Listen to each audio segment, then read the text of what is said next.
নেপালের রাজপথে রক্তাক্ত সংঘর্ষ, অসংখ্য প্রাণহানি আর ধ্বংসস্তূপের ভেতর থেকে জন্ম নিল এক নতুন রাজনৈতিক অধ্যায়।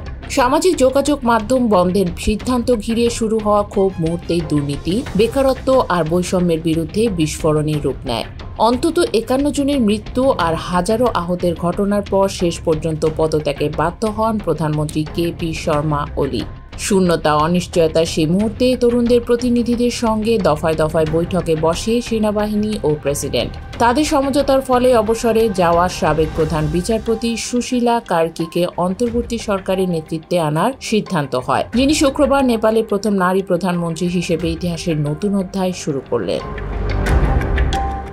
বার্তা সংস্থা রয়টার্স জানায়, গত মঙ্গলবার ওলি সরকারের পতনের পর নেতৃত্বের শূন্যতা পূরণের প্রশ্নে দেশজুড়ে আলোচনায় ওঠে সুশীলার নাম। দুর্নীতির বিরুদ্ধে আপোষহীন অবস্থানের কারণে তরুণ প্রজন্ম তাকে বিকল্প হিসেবে সামনে আনে।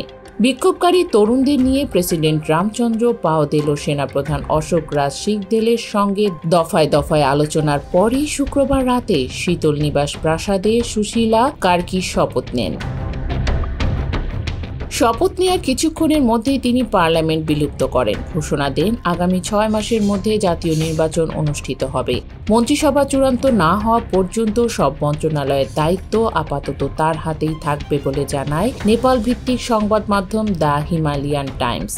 নেপালের প্রেসিডেন্টের দফতর জানায়, সাংবিধানিক কর্তৃত্ব প্রয়োগ করেই তাকে অন্তর্বর্তী সরকারের প্রধান করা হয়েছে। এর মধ্যে দিয়ে ২০২৬ সালের মার্চ নাগাদ দেশটিতে নতুন নির্বাচন অনুষ্ঠিত হওয়ার পথ সুগম হল। ২০১৬ সালে নেপালের প্রথম নারী প্রধান বিচারপতি হয়েছিলেন সুশীলা কার্কি। প্রায় ১ বছর দায়িত্ব পালনকালে দুর্নীতি দমন ও প্রশাসনিক স্বচ্ছতার পক্ষে কঠোর অবস্থান তাকে জনপ্রিয় করে তোলে। সে সময় তাকে দুর্নীতির বিরুদ্ধে শূন্য সহিংসু বিচারপতি বলা হতো। বিচার বিভাগীয় জীবনে সেই ইমেজই আজ তাকে প্রধানমন্ত্রী পর্যন্ত নিয়ে এসেছে। ভারতের বারাণসীতে পড়াশোনার সময় পরিচয় হয় দুর্গাপ্রসাদ শুভেন্দুর সঙ্গে, যিনি পরে তার জীবনসঙ্গী হন। শুভেন্দু ছিলেন কংগ্রেসের তরুণ নেতা, যিনি ১৯৭৩ সালে রাজতন্ত্র বিরোধী সংগ্রামের অর্থ সংগ্রহ করতে একটি উড়োজাহাজ ছিনতাই করেছিলেন। সেই ইতিহাস সুশীলার ব্যক্তিজীবনকে রাজনীতির সঙ্গে অন্যভাবে জুড়ে দেয়।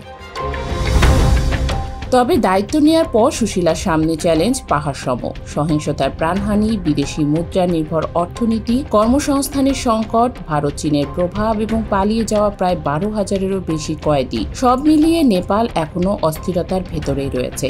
সেনাবাহিনী নিয়ন্ত্রণ নিলেও দেশের পরিস্থিতি পুরোপুরি স্বাভাবিক হয়নি।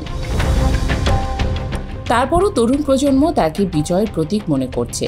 সামাজিক যোগাযোগ মাধ্যমে আন্দোলনকারীরা লিখছে, আমরা এটা করে দেখিয়েছি। তাদের কাছে সুশীলা এক আস্থার নাম, যিনি সততা ও দৃঢ় সংকল্প দিয়ে অন্তত একটি সেতু নির্মাণ করেছেন রক্তক্ষয়ী অরাজকতা থেকে নির্বাচনের পথে।